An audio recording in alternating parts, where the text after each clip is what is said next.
family. I'll be starting in a few minutes, just waiting for some people to get in.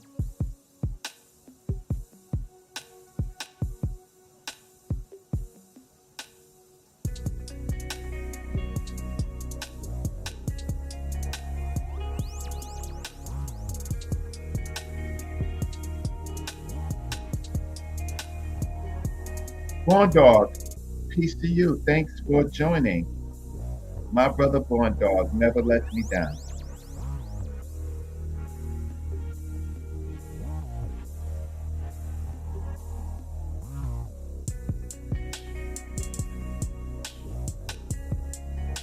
Seems like there's a lot of traffic out there, a lot of shows. I guess people are looking at the Beatty case. I know Carnivorous Podcast is on, and I know Uncle Check is on, or Pseudo Killers is on, or Community of Skeptics is on. I haven't been on for a while, and so it's been busy, but I have been creating presentations. So I'd like to show them to you.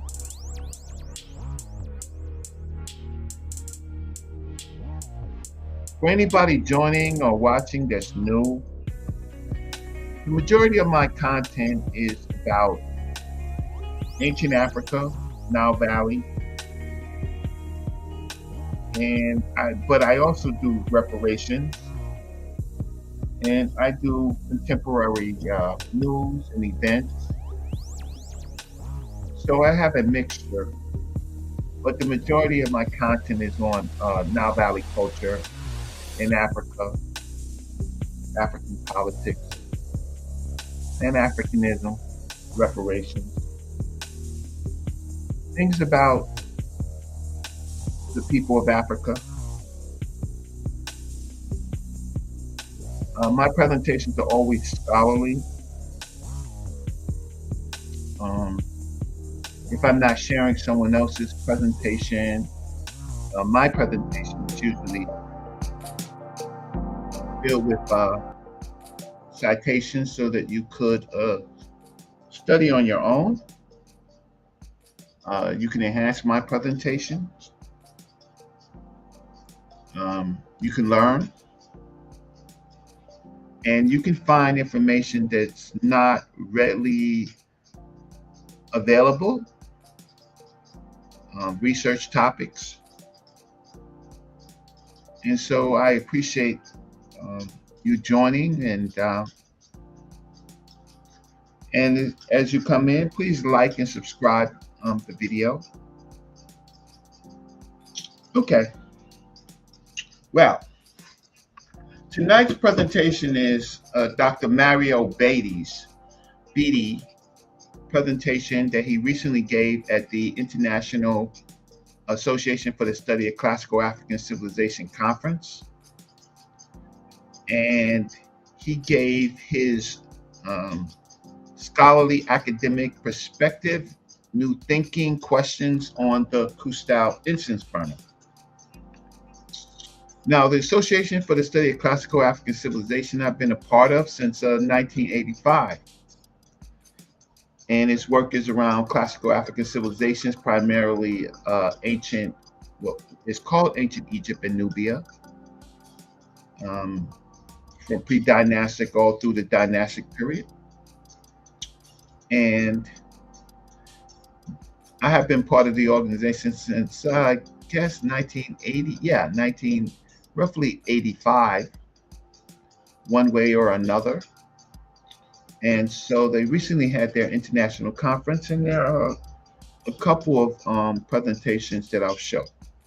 Now, the Association for the Study of Classical African Civilization gave this presentation for free. However, they would like you to donate to ASCAC for their building fund for your watching the presentations, and I support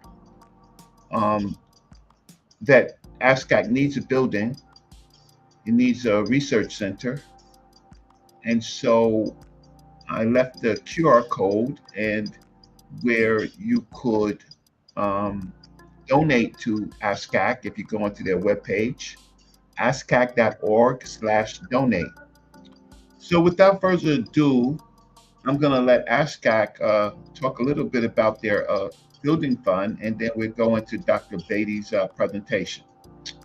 So thank you for joining me tonight. I am Brother Reggie, um, and so I so appreciate y'all. So let's get this set up, make sure that you could see it. Okay, great. So let's begin in a short message from the Association for the Study of Classical African Civilization. For 100. So again, please send your ideas about the building fund efforts and about the building itself to ascacbuildingfund1@gmail.com. You can also include any suggestions, questions in the Q&A and in the chat. And I'm going to go back quickly to this slide so that you can have the information that you need to participate in the 50/50 raffle. And also the information for sending a donation to the ASCAC Building Fund through ascac.org/donate. So thank you in advance. We look forward to us having our building through our collective efforts. And we know that together we will win. Asante Sana. I'll stop sharing. If there are questions, I see there are some questions. What is the amount goal? You know, when we started the building fund, our initial goal was $1.5 million. And the reason for that is that, whether we're talking about a building that we're building from the ground up, a building that we purchase, that we will need to have funds to build that structure, as well as funds that will be for the purpose of maintaining the building over time. And so ideally having that would be a goal of 1.5 million. We know that that needs to be done incrementally. And so if we're at 150,000 now, if we were at $250,000 by the end of this year, this fiscal year, this calendar year, then we will be much closer to being able to make our initial step at purchasing a building and beginning to function out of that space. So thank you for that question. Okay, let's see if there are other questions here. Will we consider New Orleans? There's no city right now that's off the table. We do, as we consider the criteria that we listed, we do want to keep all of those criteria in mind, thinking about the proximity to other African people, having HBCUs in the area, which we know that New Orleans does fit that criteria. Having ASCAC members in the area, we want to be sure that it is an area where the real estate and real estate taxes are reasonable. And so at this point, New Orleans could theoretically be a consideration. It is a city that's easy to travel in and out of. And so to answer that question, it could be considered along with other cities that would meet the criteria. Do we accept Cash App? We do not have a Cash App. If so, please include that info. Yeah, so we don't have a Cash App link. We do have if you send it, actually the best way to connect to our PayPal is through the ascac.org link. That will actually take you directly to our PayPal. We don't have a Cash App at this time. Other questions? I don't know in the chat or Q&A or how we're even doing on time, Mario. You can tell us we have time. Okay, all right. Well, again, so we'll come before you during the breaks again to make appeals, and we look forward to your participation in the 50/50 raffle and through sending your direct donations, and certainly in participation in the 100 for 100.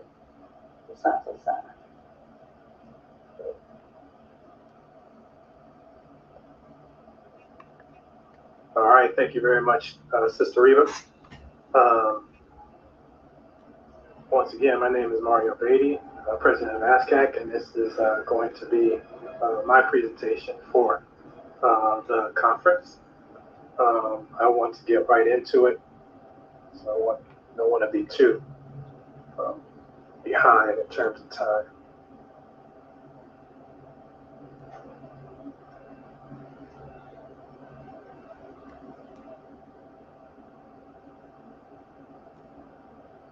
All right. Let's see here.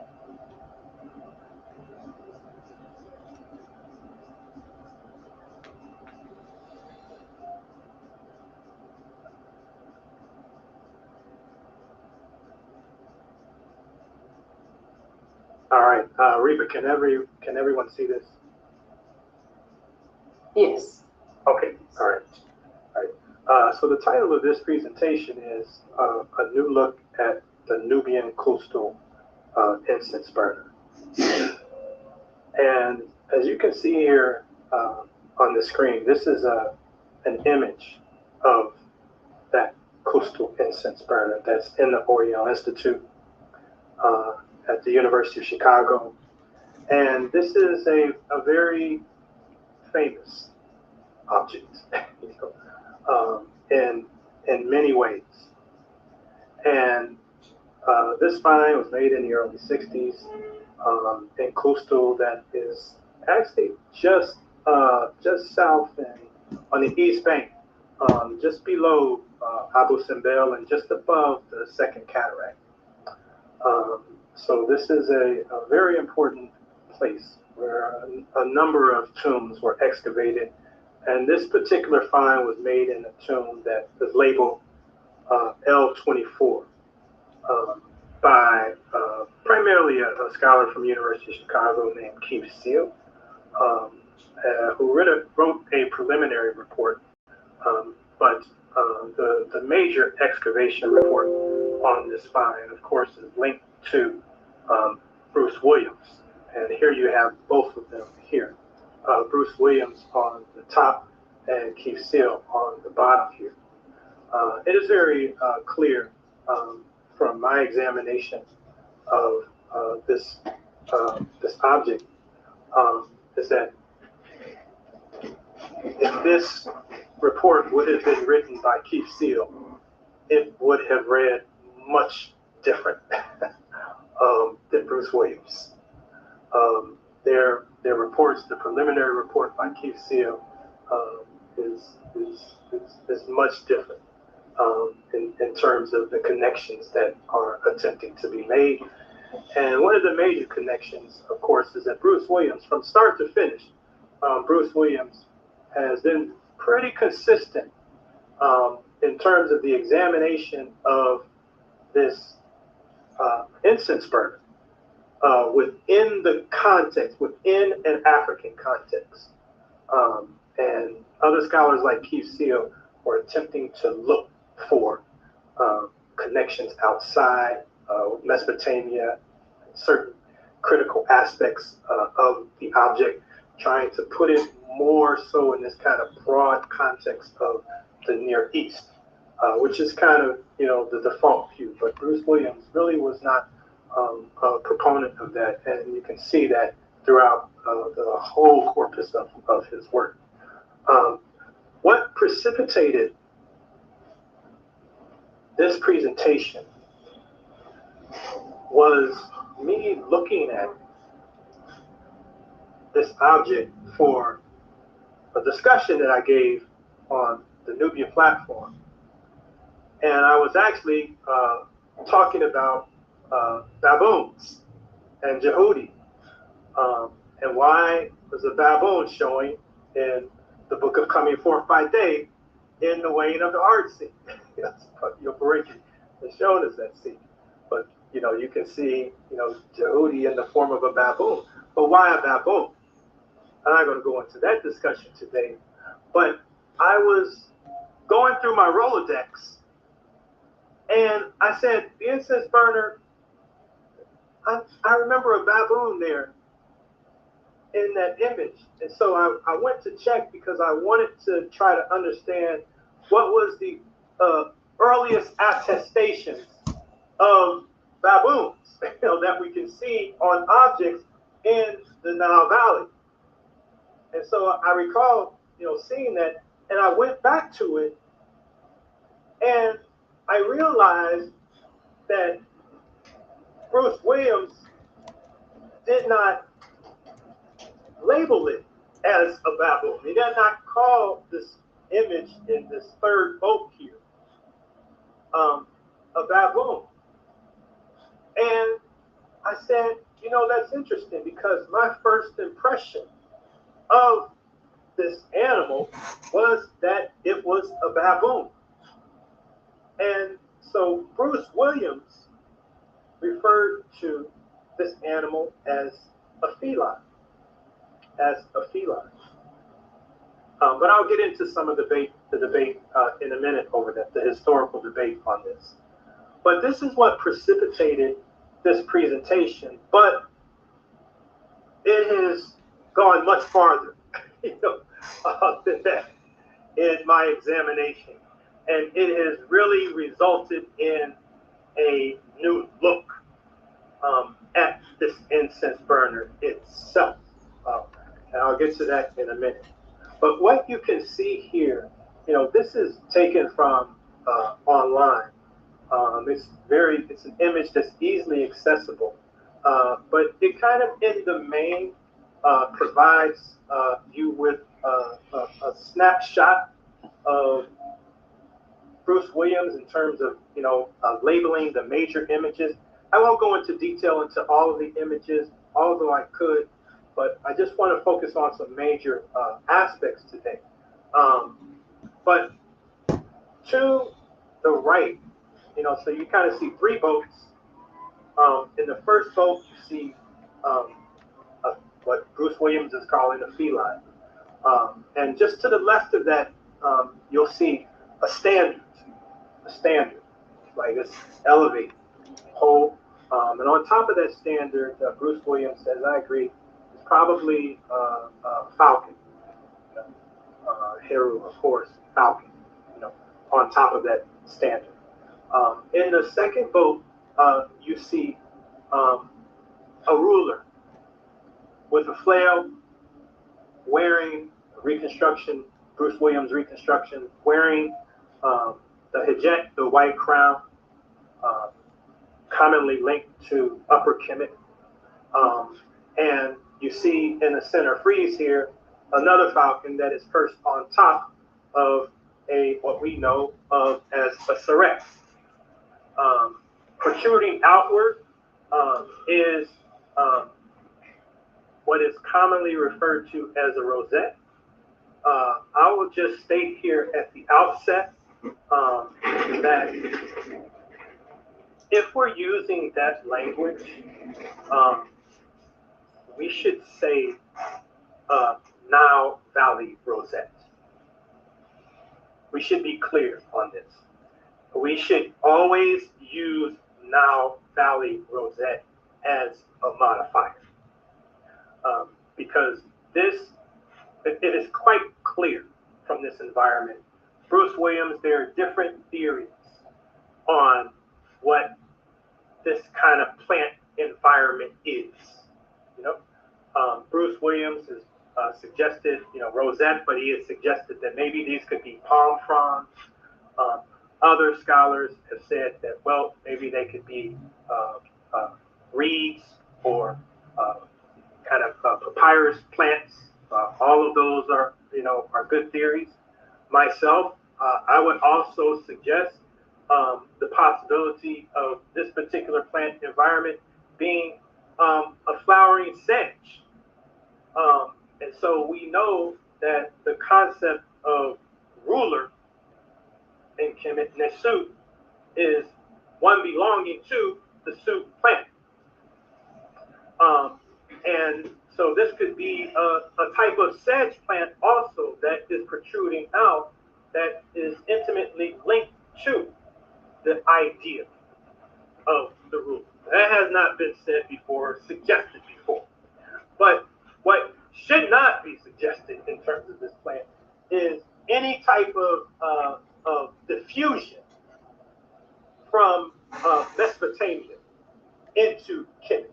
You know, so a lot of it. Key Seal was, had implied this also, but some of the interpretations, even today, even some of the contemporary interpretations, attempt to try to use the figure of quote unquote a rosette to try to make a diffusionist link from Mesopotamia into Kemet. So when we're talking about this plant environment, it's very important. I've done a lot of work on this. But when we're talking about this plant environment, if we're going to use the language of a rosette, we should make sure that we say Nile Valley rosette to make it clear to everyone that this is a Nile Valley environment. This is an African context that we're talking about. It's not nothing being diffused from outside. Bruce Williams would certainly agree with that assertion. And then in the third boat here, you have a prisoner, someone behind him, holding him. The prisoner seems to be bound behind his back. There is a sail on the front of this part, and then toward the very end, there is a palace facade. A palace facade. That is a Serek also. So this is kind of the the overarching dimensions of this.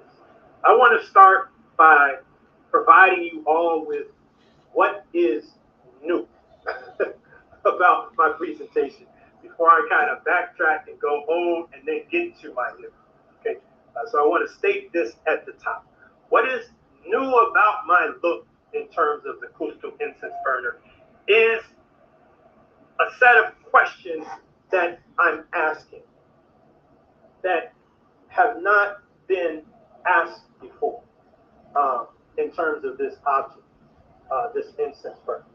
And I am going to, provide a look, a lens, a different lens for helping to attempt to hopefully make this more complex in terms of our view. Why was such an elaborately crafted scene placed on such a small object? This object is only 9 centimeters in height and 15 centimeters in diameter. It's a very small object. Why such an elaborately crafted scene of such a small object? I've always thought about this question. What is the importance of this scene as a perpetual cosmic ritual event? This is new. This is a new lens. Because what I'm suggesting here in my question is that this incense burner is not reflecting a historical event as such. It is reflecting a perpetual cosmic ritual event that is occurring again and again and again and again and again. Next question, is the circular shape of the incense burner an important feature in helping to explain this scene? No scholar has asked this question before. Is there a relationship between the shape? These are our things, these artistic elements are the invisible things that can be made visible and manifest if we see their importance. Is there an importance to 3 boats being in this scene? No scholar, at least writing in English, has asked that question, including Bruce Williams. Can we hypothesize a solar explanation based on this number? And lastly, before I get into that one, but lastly, what is the importance of Nubia as the primary source of incense for Kemet? And does this origin inform the spiritual meaning of incense for Kemet and helping us to explain this? Bruce Williams has done a lot of phenomenal work on Questal and this incense burner. And, everyone should applaud the scholarship of Bruce Williams in terms of this find. But Bruce Williams has said that, there is already rock art that has shown this connection between what is called A group culture in Nubia. The A group is the term that George Reisner gave to it, and upper Kemet. It means that before Kemet came together as a unified entity, we can see clearly in the rock art that there is a very deep cultural unity in the Nile Valley that can be seen in many sophisticated ways. And it would be logical to deduce that this cultural unity continues to manifest in time and space. What is called the terminal A group is contemporary with what is called the Nakata culture in Kemet. That scholars, primarily Werner Kaiser, has divided up into sub kind of phases. But Bruce Williams says that the terminal A group is closely linked to what is called the Nakata 3 AB in the first dynasty from 3325 to 3085 BC, approximately. In a work that Bruce Williams published in the Caribbean Journal of Egyptology, Cahiers Caribéen d'Egyptologie, he says a new pattern of understanding can begin to emerge, one in which pharaonic cultures of the ancient Nile are not opposite their neighbors, but apposite, and to be viewed and interpreted with them as a larger community of peoples. Belonging to their continent, monumental Egypt and blameless Ethiopia were an inspiration to the world. And the light they shed was no flickering reflection from elsewhere, but a bright, strong light from Africa. Bruce Williams. I'm going to go quickly here because I need to get to the substance of my presentation, and I want to make sure that I kind of hear it to time.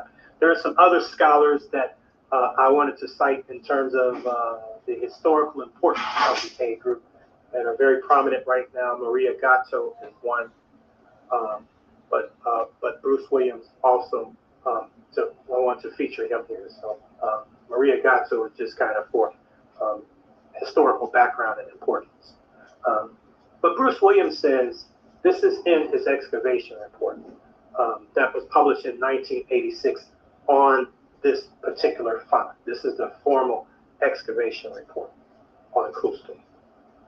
Questal, however, had images associated with the rising Egyptian dynastic culture on unmistakably A group objects, namely royal symbolic facades, erects, and sacred boats depicted on A group incense burners. Typical of the culture and unparalleled in type, materials, or workmanship in Egypt, there is no reason to believe they were imported.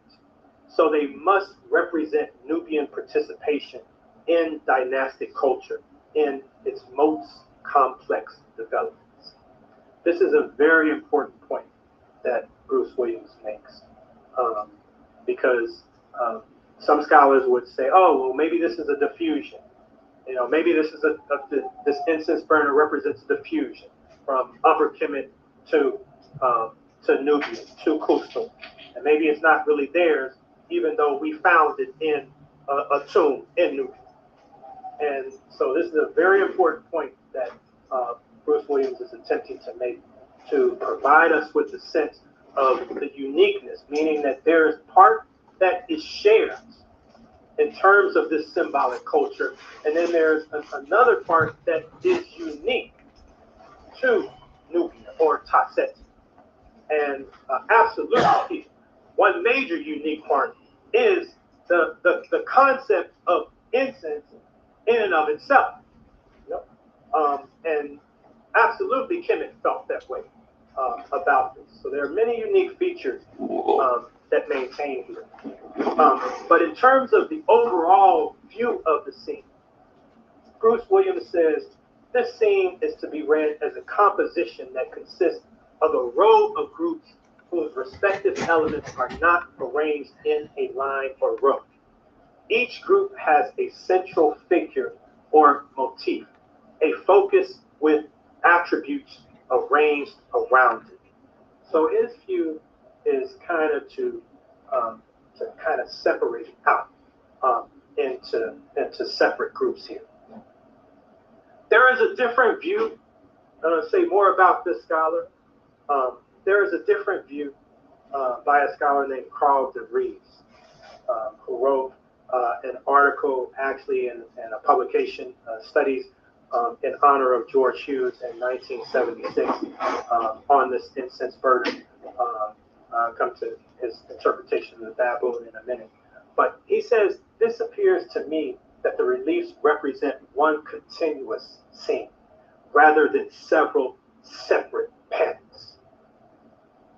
You know, so Bruce Williams interprets this as separate panels, and de Vries interprets it as one continuous kind of scene. Okay. This is a very important nuance here that I want to get to as kind of part of my view, you know, or my look at this particular object. Bruce Williams says that this document illustrates a ceremony in which a deity, the pharaoh, the deity would be in boat one, where you see what he's calling the feline. The pharaoh and a prisoner attend a ceremony at a Sarek facade in which the prisoner is slain. That's an inference, you know, but it's a logical inference, but we don't actually see it. It's masking the blow. But Carl de Vries says, it is my opinion, therefore, that the scene depicts a riverine religious procession moving toward a shrine of niched architecture. So, first question that I had, well, how do we look at this particular animal? Is it a feline? Is it a baboon? Or is it a quadruped? When Keith Seal made this find for the first time, his first impression was that it was a baboon. When Keith Seal, when he wrote his preliminary report on Questal, that was posthumously published after his death in 1971, but it was published in 1974. When this was in the Journal of Near Eastern Studies. When he published this preliminary report, he became agnostic on the animal. And in that particular report, he referred to it as a quadruped. So he's like, I'm not sure what it is. It's a quadruped. It's an animal with 4 legs. Carl de Vries, who published an article in '76, studies in honor of George Hughes, at least in terms of the English language, he picks up on the initial interpretation of Seal, and he, in a more elaborate way, interprets this animal as a baboon. And so in his article, de Vries says the primary objection to this image as a baboon is the pointed ears, a feature that does not seem to fit well with most animal species, with the possible exception of some canines. And now, for me, when I look at this, my initial impression was that this was a baboon, and that is actually still my impression. Although, you know, this is kind of in the eye of the beholder, so to speak. But I think that the tail, the carriage, the kind of hump nature of the animal, the contour of the face, all suggest to me a baboon. And I don't think that if you look at baboons, the ears are not a deal breaker, because what you can see here is the artist just positioning the ears in a way in the scene so that they're prominent and visible. You know? And it just doesn't merge into the outline of the animal itself. So I just see that particular feature being elevated to kind of give a greater focus on it's there, you know, and it's there for a reason. DeVries in his article gave other interpretations outside of a feline, like a leopard or a panther by Bernard Bachmer. But when DeVries goes back to his interpretation, DeVries suggests a baboon, and he suggests a baboon that can be linked to the divinity Jehudi in terms of its early importance. I want to go back farther than that. So I was looking at some of the earliest labels in Nile Valley. And one of these early labels is very close in terms of time, in terms of Taseti. One of these earliest ivory labels was found in Sumer Khet of the First Dynasty with this image of a baboon. And this is actually, you know, indicated, I think, seen as one of the initial images that we can kind of see of a baboon. But what you see here on the right, actually you see the sign Ren Pet or year, but you see on the right seated a baboon on a throne. And this baboon has a particular name. This baboon has a name called Kedj Ur, which means the great white one. The great white one. And in this earliest period, baboons are seen as those that are hailing the Ubin, or that are hailing and announcing the emergence of Ra, of the sun. And they are indeed welcoming these, what are called these agents of light, who bring in the dawn. So we have a baboon, a Netcher, who is referred to in this earliest attestation as the Great White One. And I want you to think about the Hedjet, the white crown. There are a number of texts in the pyramid, the pyramid text. This is from Unis in the late 5th dynasty, the first of them, that intimately link the person of the ruler with a baboon. Unis is a screeching, howling baboon. Unis's anus on Unis's back, and Unis's back ridge on Unis's head. This is giving some sense of the form of a baboon. Unis will make ululation and sit among the youngsters. This is in a section called Entering the Sky. We see we can give many references to this, but there is, I'll just give this later reference, but there is an image in the famous temple of Ramses II at Abu Simbel, and this place is just virtually across from Questal. And in the temple, it is framed by baboons. You have an entrance, a temple facade, and at that entrance, you have the smiting, you have these statues of Ramses II and others, and then you have Ramses II smiting numerous enemies in the front of this temple. All of these three elements together that are actually parallel this particular incense burner. And I'm just giving this as an example in terms of time, in terms of these ideas are very deep as ideas. You know, like don't necessarily think about the words as much as think about the concepts and the ideas that are continuing in time. But I looked at the boats,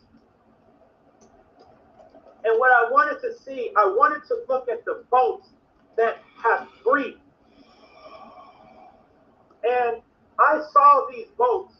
No scholar in English that I have read has made a link with these boats as solar boats, not just any type of boats. And the number 3 becomes important to describing the solar boats. And so what I was looking for was an image that shows the sun intimately with 3 boats. And you find it in the tomb of Aha, first dynasty. Aha is actually the one in the historical annals that's actually giving credit for the one that is actually defeating a group Nubian and attempting to bring it into something larger.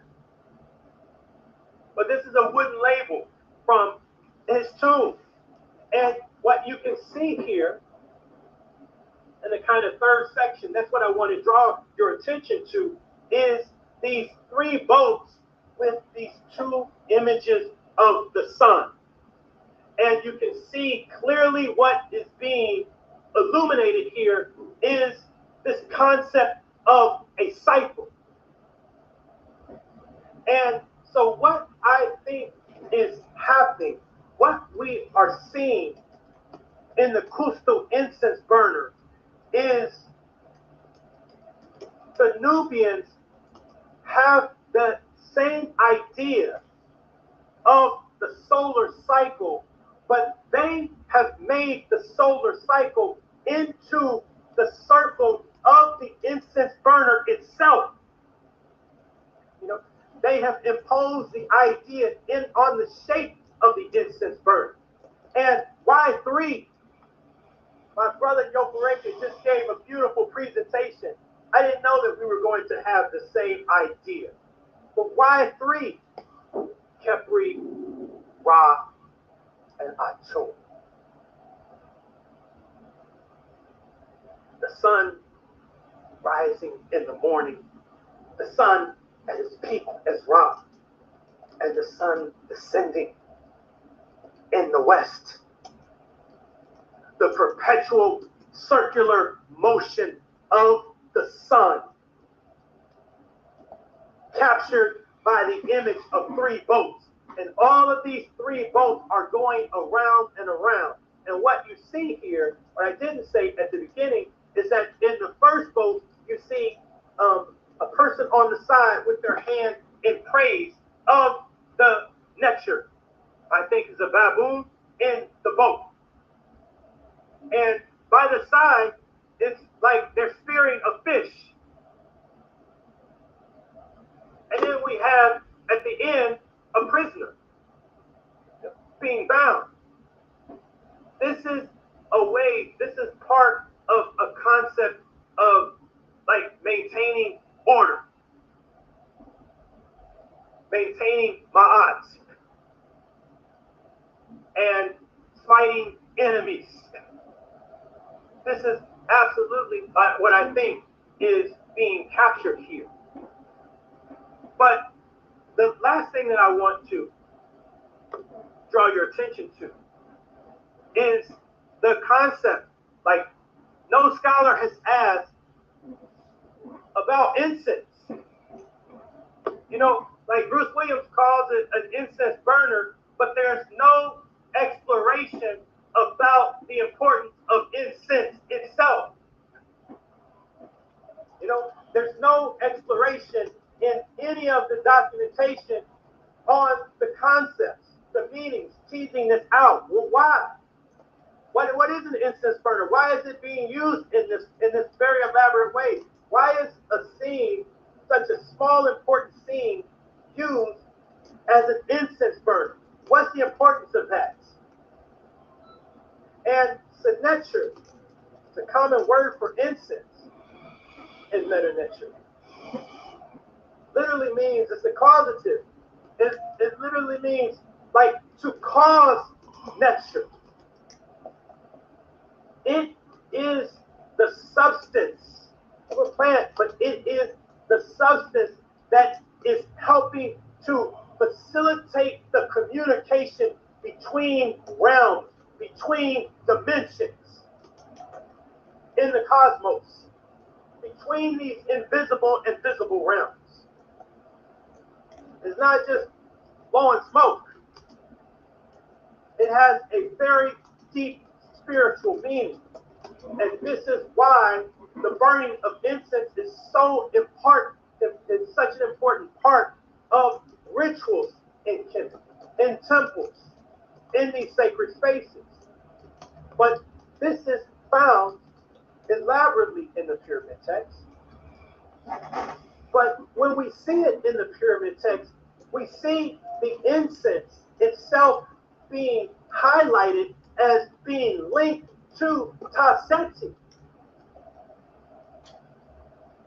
You shall feed on the food of the Necharu on which they feed, the scent of Dejun. Now this is a very important point here in terms of Dejun, because Dejun is a Necharu that is linked to Nubia. And in a certain point, I'm not sure when, but the dune can be shown in human form, but when it's shown in an anthropomorphic form, it can be shown with the head of a lion. And this could actually lend some support to Bruce Williams' interpretation of this as a feline. That means that if you take that line of argument, like in that boat, you could actually be looking at the first image of this nature that is being elevated. You know, although I think it's a baboon. But the Nile Valley's lad who comes from Taseti, the bowland, shall be on you, giving you the incense with which the Necharu are sensed.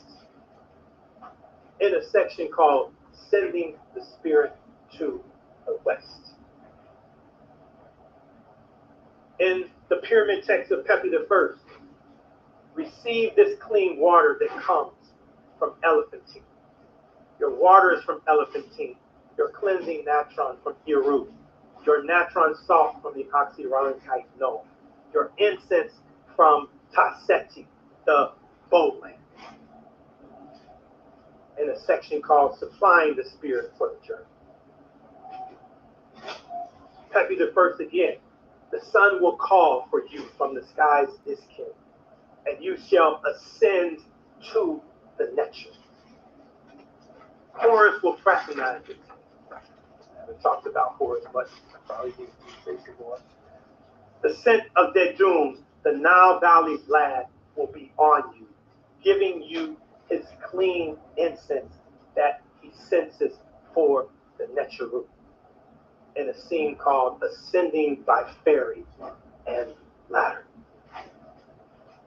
What I think this incense burner is a part of the ritual funerary equipment of this very important ruler in Questal, in this cemetery.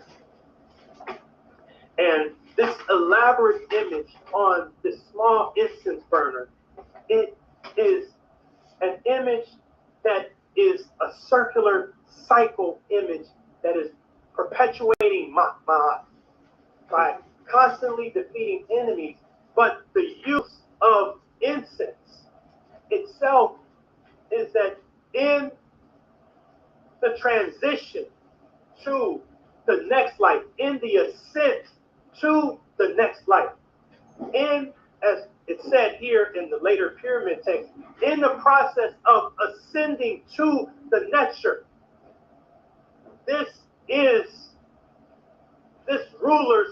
part of this ruler's attempt in ascending to the nature through the use of incense. This is why we're seeing this incense burner in this ritual funerary context as a function. And Kemet doesn't, they give credit to this incense, the power, the source of this incense. In their earliest text, they give credit to this literally to Kaseti. And literally, when we look at this incense burner in its context, many scholars have talked about the uniqueness of incense burners. Bruce Williams gives another incense burner, the archaic Horus incense burner, in terms of this particular context in the pre-dynastic.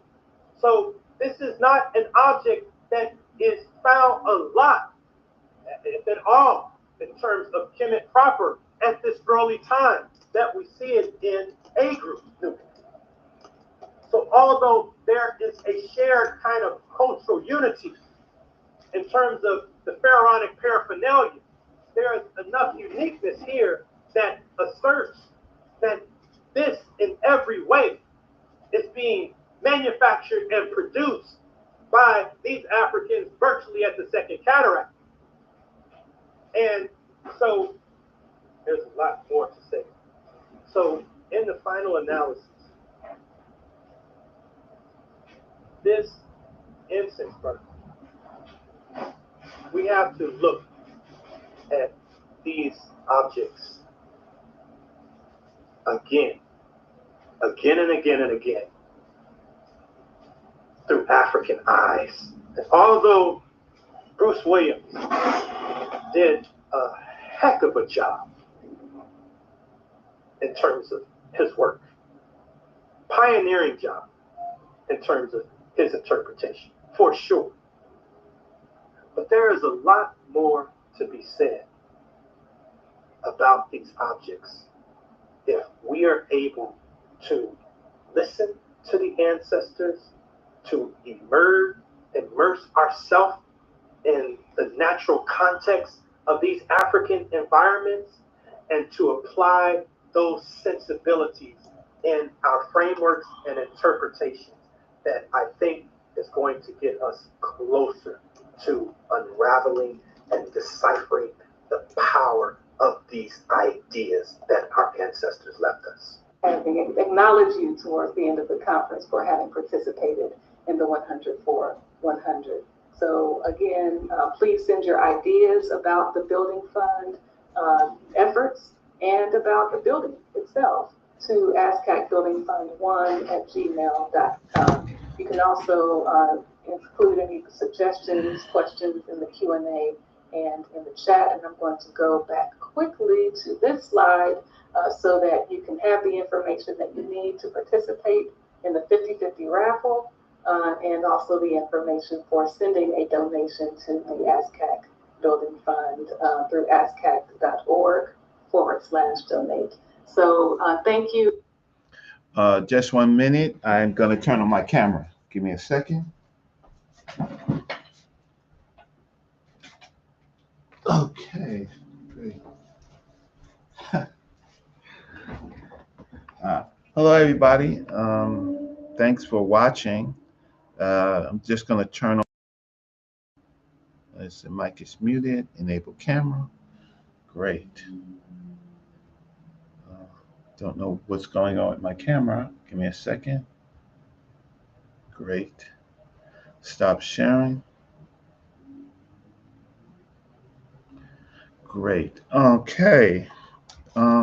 Thanks everybody for joining. That was Dr. Mario Beatty, Beatty, and he was giving his ideas on incense burner. And first, let me say personally, everybody that joined. This was brought to you, of course, by the Association for the Study of Classical African Civilization, and uh, I read in their donate page that I would encourage you to donate to ASCAC. Um, it is our professional organization that allows us to, continue to work as a collective. It is staffed by several PhDs, Dr. Mario Beatty, Dr. Greg Carr, a whole host of doctors, PhDs, and medical doctors. Dr. Reba Kelsey, who was speaking, she's a medical doctor. Um, and so let us see who is on. Sorry about the sound effects. I was in my house. I actually had some people in my house, and so sorry about the rumbling and stuff like that. Barn Dog, thanks for joining. I so appreciate you being number one. Due diligence, my brother, 100 to you. Pan African Designs and Apparel, my brother, Pan African Designs and Apparel. Thank you so much. Ben Nosut, thank you always for your support. Sister Juju, good juju, bad juju. Peace to you. Thanks for joining. Tall God Heru, my good brother. Much love and respect to you. Thank you so much. It's been a busy week for me. This week we celebrated the 100th anniversary of El Hajj Malik El Shabazz, the man we know as Malcolm X. He turned 100 on May 19th, and we was there to celebrate him. And there is video out there. I haven't tracked down the video, but the video is out there. And so thanks for everyone who celebrated with us wherever you were, Malcolm X's birthday. So that was good. We have done it. We have celebrated El Hajj Malik El Shabazz since the time of his death. It's the longest running pilgrimage that African people go to. And next year will be the 101st. Um, and so that's really, really great. So today, what we did was we listened to Dr. Mario Beatty, and he put a lot of emphasis on the culture of Nubia and Nubia A culture and what we call ancient Egyptian culture. Uh, he put a lot of emphasis on the culture. They were, in fact, developing cultures. A lot of things were not uniform. So the Questal Incense Burner, because it doesn't necessarily have writing, I believe that there's writing on it.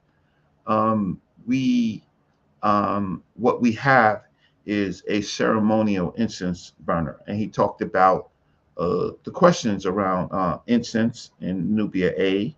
Probably they use myrrh. Um, these are things that anthropologists and archaeologists and others have to take into account to build up what the culture was actually like. He talked about whether it was one scene or it was vignettes, right? Meaning kind of composite scenes that make up a whole possible ceremony.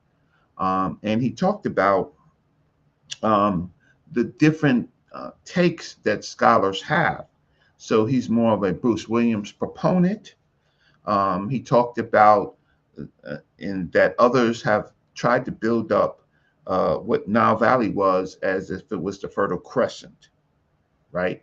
And the way that you study the Fertile Crescent in Mesopotamia is certainly different than you study African culture.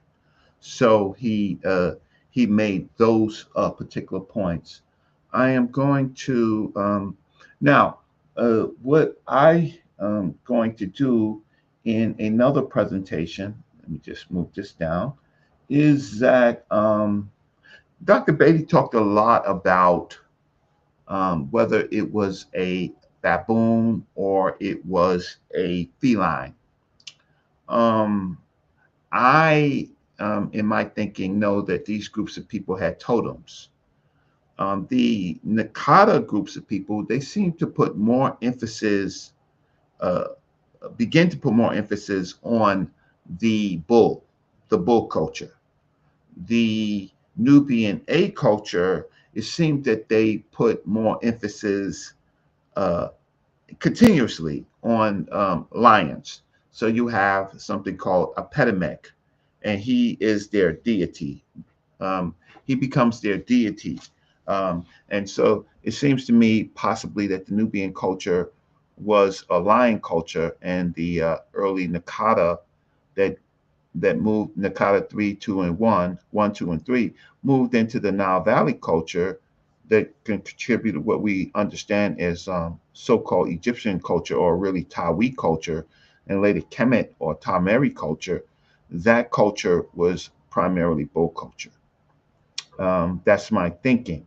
And I'll share my screen, and then I'll try to open up the line, share my screen for a second. So let's see, entire screen. Great. Okay. So here, let's blow this up. Great. Okay.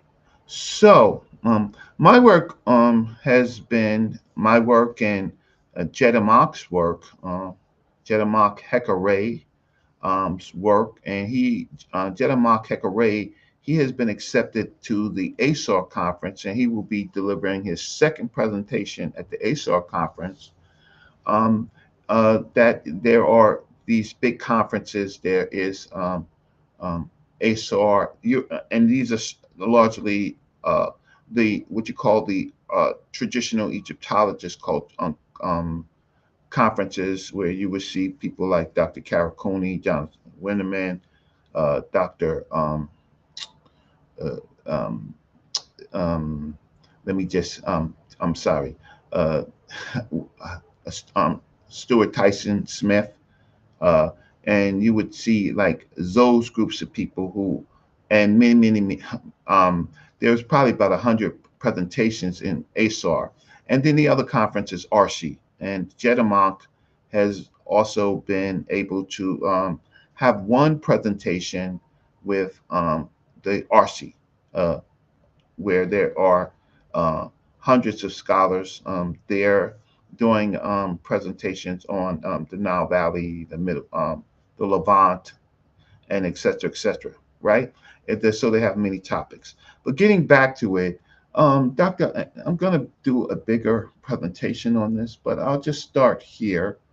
So Dr. Mario Beatty um, believes that on this boat, which we will later in Egyptian culture call it a solar boat, is but it has very much significance to ritual and cultural concepts. He believes that this, in fact, is possibly a baboon. Um, the way that we find these things out, because we will probably never know unless we have something more direct, right, is that we go and we look at material uh, around the same period. So here, in this particular um, scene called the battlefield palette, we see a lion, right? And we see these early types of concepts that will become um, how can I say, consistent in Nile Valley culture. Here they're not, but you see the Horuses uh, on the staff. You see two different Horuses, and then you see prisoners, like you see in the Questal Incense Burner. Here you see the king, right, becomes a lion, right? The king becomes the lion in this scene. And in the Kata culture, you see the king becomes a bull, right? And if we look at some of the other scenes, and maybe I'll pull that up in a few minutes. But interesting to me, and then you can see that it is cemented, just like Dr. Mario Beatty observed, with animal cultures. So um, you see the winged birds attacking the prisoners, right? Now, many of these elements here actually will become writing later in the culture when they actually start moving away from logo type writing, pictorial writing, and you will find actual writing. But we can see that they are giving us enough to begin the writing process, right? And these scenes are what you call vignettes, um, meaning like when in Egyptian writing or so-called Egyptian writing, when they begin to write in columns, right? And in the early concepts uh, of writing, they basically had what you call sections or vignettes. So whether they're writing in columns in the Nile Valley culture, when they're actually writing in columns and in rows, here you can see them kind of introducing these concepts of breaking up material into sections, which is the beginning of early writing. I have written, uh, I've written two books. None of them has come out because I have a lot of editing to do, and editing is just ridiculous, right? Um, but one of my books dealt with early writing in Nubia and Nile Valley culture. And um, I'm very interested in this motive of the lion with his tail up. And in my work, in my thinking, that when writing occurs, it becomes F-22 parts of animals, and it becomes to have a sound. Symbols make sounds make words, words with grammar make sentences, right? And so my thinking is that uh, it's in fact a feline. To me, the issue with the claws and the structure of the animal is more of a lion. And I think again that that's Nubian a culture lion uh, totems. Here, this is really important, this lion here, because in their thinking, humans and their animal counterparts, that's where humans get their superpowers from, originally from animals, right? That this lion is the king, and these birds are the soldiers of the king, right? Attacking the enemies. Um, so let me just get this share screen up. So I'm gonna stop sharing for a second, and give me a second, and let me see if I can begin to invite some guests to see what you have to say. So let's bring up the communities. Um, okay, what is? Give me a second. Again, I'm using this. There it goes right here. And here we go. Here is the link. Great. And so I want to hear some of your thoughts on it.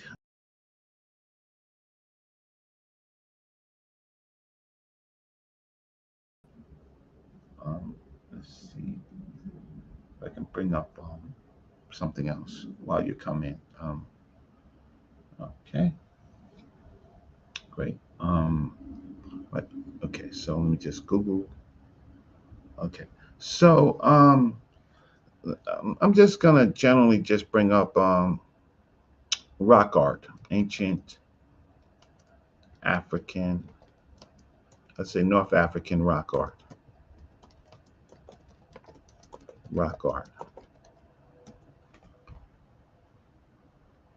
and I'll bring up some images.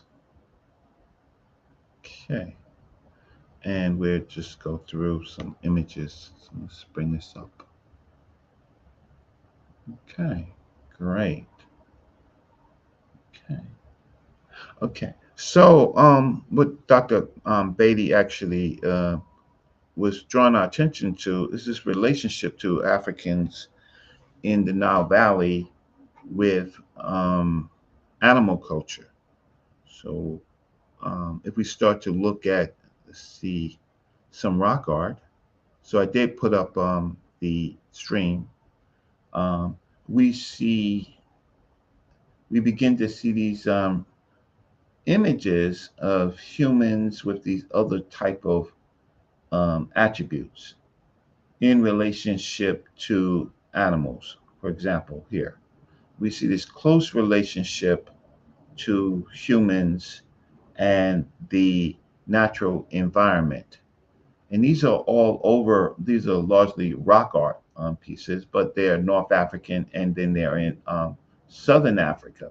So this close relationship, let me just see if I can blow this up. This close relationship, um, different than other cultures like the Mesopotamian culture and stuff like that, where you see more what you call gods. That is different than the Nile Valley culture. The Nile Valley culture is humans in relationship to the animals that they came in contact with, right? Um, so they were okay. So let's bring in another group of images just to get that point of view that I'm trying to. Okay, whereas animals have human features, right? And or humans have animal features. So let's see if I can blow this one up. The fighting cats. Let's see if I can blow this up. Where in this particular image of the fighting cats, uh, so yeah, in this particular image of the fighting cats, the relationship is not necessarily animals, right? This is a petroglyph in Libya, and this is pre-dynastic. That it's not really about fighting cats; it's about these cats having human qualities, right? And again, these animals become early neters, if you want to call them. They're not necessarily, they're not gods, they are neters, right? Neters is a word in which special qualities of animals, right? Humans um, imitate, and that's our special power. So let's go into look at some things in Libya, in North Africa. See what we got. This is image 7 of 13. Okay, so whatever this animal is basically transformed into a human, right? So we've seen something similar to this close relationship, as if this particular ox or animal is relating to these humanoid figures, have some relationship to this mouth of this animal, right? Let's go. Can't see that as clear as I would like. And so this is what the Africans saw then and saw and see now. And they observe this and they bring this into their culture. Okay. So this kind of anthropomorphism uh, is occurring. And the Africans make netters their ancestors and also animals, and then they create concepts of animals. And they lived in a world, um, an ancient world, where um, they may see something in the sand, which is something which they might think is a strange. For example, dinosaur bones, and so they would become beasts, and so they would record these things in their cultural drawings. Right? And so we're seeing that the African is building up of their cognitive abilities, their thinking abilities, their relating abilities. Um, and so when we turn back to the um, Questal Incense Burner, which I'm going to show in a second after I get through the prehistoric art of Libya. For example, this animal right here with the long tail and the humans around, whether they actually interacted with this animal or made this animal huge because he's the subject or she's the subject of it, um, that's their thinking would later turn into um, what we see in the Nakata vases and then later more pre-dynastic material as far as palettes is concerned, and then into formal writing um, in the really beginning in close to the second and third dynasty, right? Um, and so we have this relationship of these animals or these humans or the composites of animals and humans. Um, they're not writing enough for us to know, and all we can just do is kind of observe. Um, in Sicily and Niger, this is the last one, which is really important. We begin to see that they are bringing in, or they have observed coats of animals. So here we have the dappled cattle, and then we have the black cattle, and then we have the human on the side. And we unfortunately do a lot of uh, debating around skin color, right? Of what the Africans look like. Well, I think the Africans are smart enough to create a color that's a composite of all human beings, light and dark, right? Unless they are specifically talking about a particular figure who might be darker or who might be um, browner or who might be redder. As here, they are showing cattle with different features. So again, I did put in the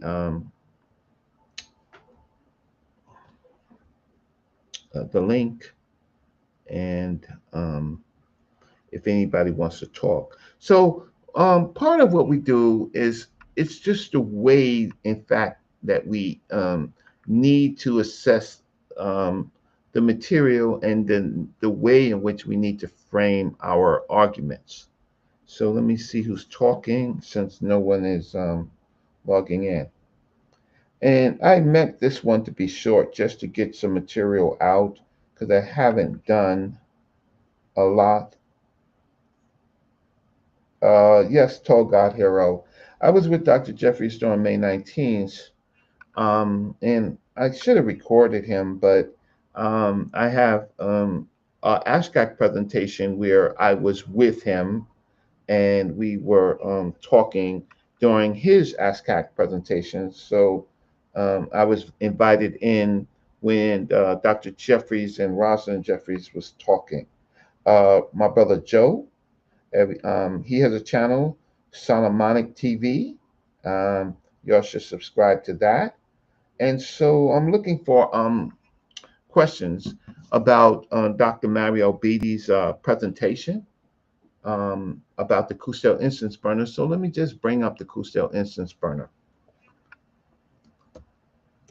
I am really, really excited because I do want to uh, talk about the Questal Incense Burner from another lens.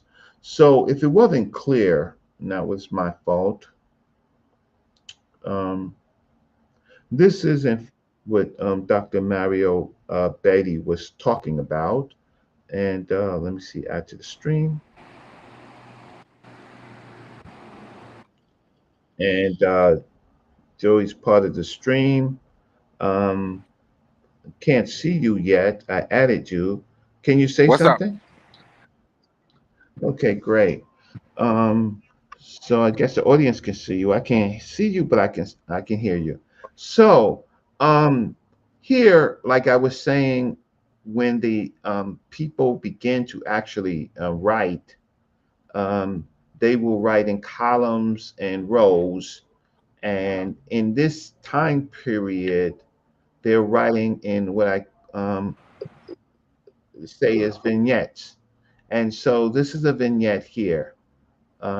This baboon or feline, and here next to it has kind of a Horus staff, something that you will see in the normal palette, right? And then there is this figure right here, which I would I'm excited to talk about, but they focus on the antelope here. They don't focus on this man, nor do they focus on this kind of let's just say fishbone and fish, right?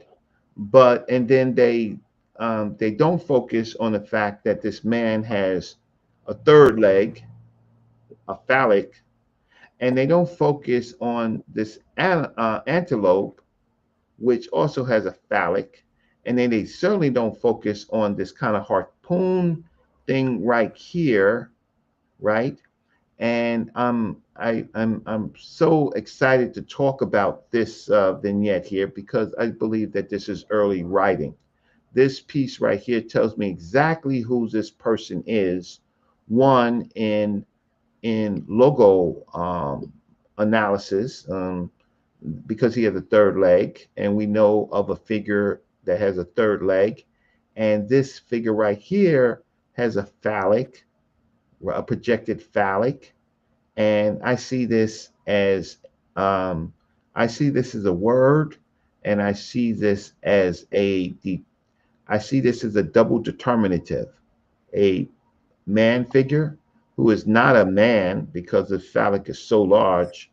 So I'm going to elevate him to a netter, and I see this figure right here as as one of the determinatives, and I see another determinative, which I will tell you right now, this is I believe, the Nubian A netter symbol. Um, he talked about the rosette, which in Nubian A culture, it may be a rosette, but in Nile Valley culture, it may become, as Dr. Mario Beatty was talking about, it is certainly a plant, Nile Valley rosette, and later in Nakata culture, it probably will be the sedge plant for Norsut, like Ben Norsut. And then you see the falcon deity here on top of a sarek. And then you see the figure with a white crown, which will be a prominent piece of kingship in what we call dynastic Egypt. The white crown, the red crown, right? You can listen to Smash's music video about that. And then over here, we get really touchy about this because on this vignette, section of the vignette, you have a boat with a sail, and you have a prisoner, um, and you have somebody managing the prisoner. And in Nubian culture, Nubian A culture, sacrifice is a part of their culture. So I think it's more than a kneeling prisoner. I think this is someone who will be sacrificed, right? And here we have this palace facade, which I believe is a not just a palace facade, but a shrine. So, so Joey, so what are you thinking about? What's going on? I was just looking at it, and and I was looking at the three sacred barks. That's what I think it is. I could be wrong. It looks like sacred barks, right? Yes, they he was putting a Nile Valley lens on it, really a dynastic Egyptian lens, and he called them solar Right. boats. Um, and and then he talks about the solar deities of Ra and I think Aten, right? Um, um, and so he put that in as kind of early thinking about what these barks may have something to do with. But definitely this feline or baboon is on a bark.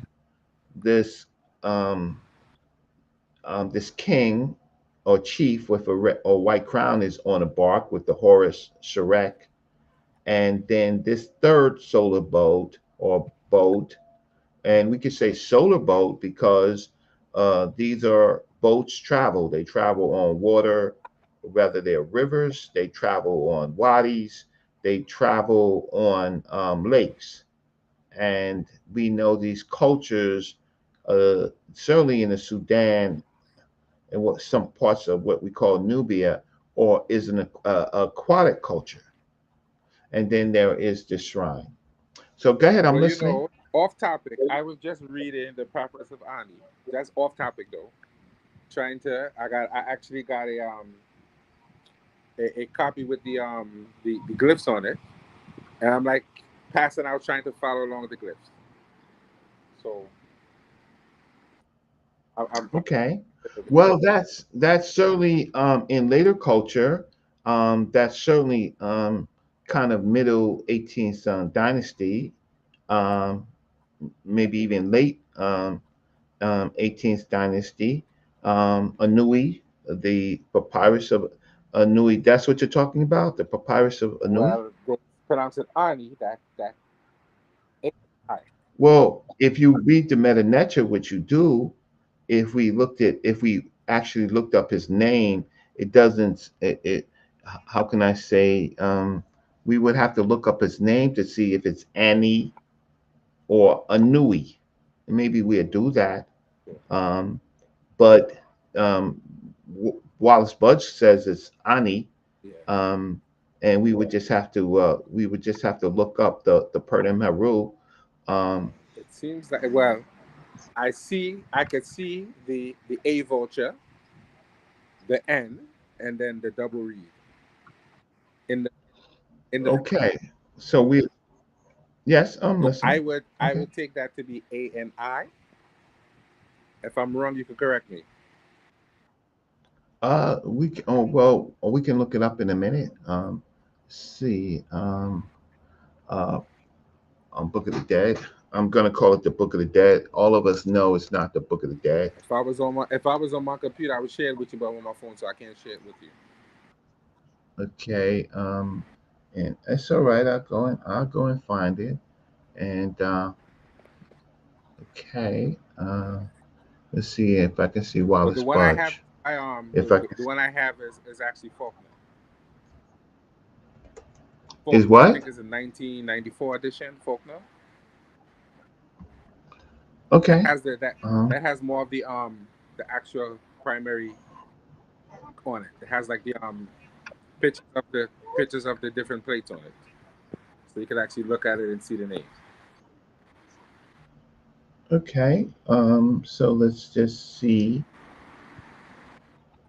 Get rid of this, and let's see if I can go through some of it and see if we can see his see if this has the meta nature on it. Blah blah blah blah blah blah. Okay. Okay. Okay. So let's see. See if I can go down here and let's see if we see uh the see where he talks about Anui. You see it before me, just stop me.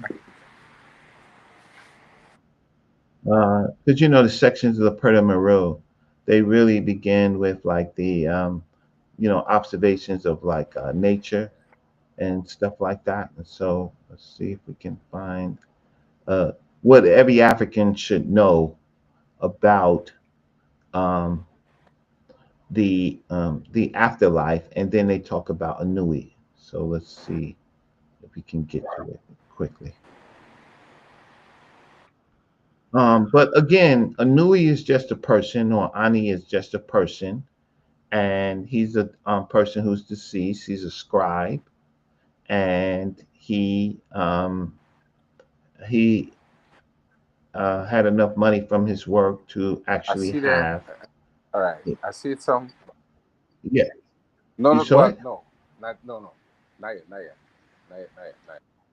Okay, because here they're talking about the different Pertim Harus, Nu, Anui, then Nu. So they have Nu. Um, so they have several, When I get a maybe who never, when I get a chance, maybe who when never. I get a chance, Yes. I'm gonna email you the copy of the one that I have, so you can look at it. No, you don't have to. Why you have to? Yours is not special. No, they're all. How can I say? We'll see if we can get to it. So let's see if we can get to it. Right. Okay. All right. Uh, Dura. Right. Ketef. Ubin. Right. So basically, Ra rises. Ra rises in the Aket. Ra rises in the Aket, and then let me see, and Net Nut Ra rises in the east, right? Ra rises in the east, in the sky, Nut of the scribe of Osir, the Osir scribe. See if I can blow this up for people. Okay. Okay. So Ra rises in the sky in the east, right? Sky pet in the east, or Ra shines in the east of the sky. And then there's Osir. Let's see if I blow this up a little bit more. I mean, get I can always get caught off guard trying to read the meta nature, right? Um, but here is we know he's the scribe of Osir, and this is for anybody who doesn't know, this is Hotep right here, right? This is Hotep. Let me blow it up a little bit more because a lot of us are Hotepers, and we use Hotep like we brush our teeth. And Hotep doesn't mean peace at all, Asa, right? It means it means an Yab offering. Asa, Set, It's Hatep, right. Zak, Hotep and Neter Neb, in Neteru, Ani, right? And then it's Nebu, and right? Nebu. And then we have the name the able to A the end, and the N. double reed leaf. Right, but you missed this. Okay, what did I miss? So it's Oh, plural. abnormality. So it's A N U E, Anui. See, that's how we so you can't pronounce his name without looking at this plural. So these are syllables A N Oh, U wow. Yeah. E, Okay. right? And so his name is Anui. So we don't have to argue anymore about that, right? So so now we know his name, and we know his name, and you can't pronounce his name without the plural strokes, which is a U, and then we have the double reads, which is a E. So A Nu E, right? So I think that answers that particular question about what his name is. But again, his name, he's one of hundreds of thousands of Africans, and in this particular case, he is who this Pertim Haru is talking about. And let me just see something. Give me a second. Let's just see if I can find it so I don't have to uh, do everything off the rip. Um, we have the craziest conversations in the world that The meta nature is not important. The hieratic is important. Both are important. But we have the craziest. We actually have the craziest conversations in the world in this YouTube place. Um, yeah. So I have. Yeah. Um, yeah. So, because what happens is we get blinded by the Europeans, and that's why you go and smash a show so that you can so we can practice we can practice together. So anyway, so When you look here in the yes, papyrus, it really has the 3 dots under it. yes, this is So a facsimile, basically.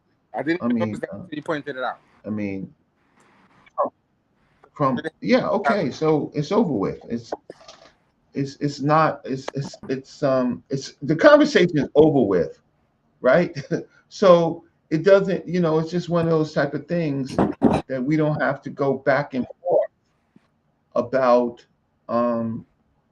things that you could see. So your issue is Wallace Budge put the three uh Wallace Budge put the 3 strokes there, and it didn't exist in the No, I facsimile. didn't say it. Oh, I said So when you oh, look at it, it actually has 3 dots under the end in the actual papyrus. It does. yes. So I was just reading it wrong. I wasn't arguing with you. I was just reading it wrong. I didn't know. Well, no, I said or either Wallace Budge. Okay, so now I have to go. Now I have to go and find the. Let me go and find. Sorry, family. Now I have to go and see if I can find the closest thing I have to a papyrus. So I have to go through my library to see if I can uh, find it. But the most important part is that the early, it's probably in my other room, the early Nubian A concepts, logos, right? They will become the they will become Nile Valley, what we call ancient Egyptian in a okay. Okay. It will come ancient Egyptian in their writing. And so ancient what we call ancient Egypt is a contribution from several groups. Um, Actually several groups. The Nubian A cultures, and there were several cultures there, but we call it all Nubian A. The Nakada 1, 2, and 3 culture. Uh, Nakada 1, 2, and 3, elements of the Western Desert, right? They all become or fashioned the Nile Valley groups of people. They fashion it to begin their writing. So I have the facsimile. So I just have to go. The beginning is the hymn to the sun god Ra, and that is something that everybody has to in the Nile Valley culture has to know. The hymn to the Nile Valley. I mean, sorry, hymn to the Ra, right? So that's just basically says, um, basically you have to. It gives you some idea of their cosmology. So it says, introduction hymn to the sun god Ra. He says, "Hail to you, you having come as Kepra, even Kepra, who is the creator of the gods. You rise and shine on the back of your mother, the sky, having appeared in glory as king of the gods. Your mother Nut shall use her arms on your behalf in making greetings." Right, and so that's what this is Goatlet, Dr. Goatlet. That's his writing, but we have other uh, translations. So I'm trying to find in my papyrus, okay, where Annie is mentioned. So give me a second. and I will show you I will show you based on the facsimile. So give me a second. Okay. So Annie is vindicated by Osiris. So let me just see this one so I can hopefully see this and show this to you. Uh, great. Give me a second. Great. Um, okay. Me. Sorry. Jennifer. Uh, the uh, deceased seer, and I'm looking for his name in this text. Give me a second. And describe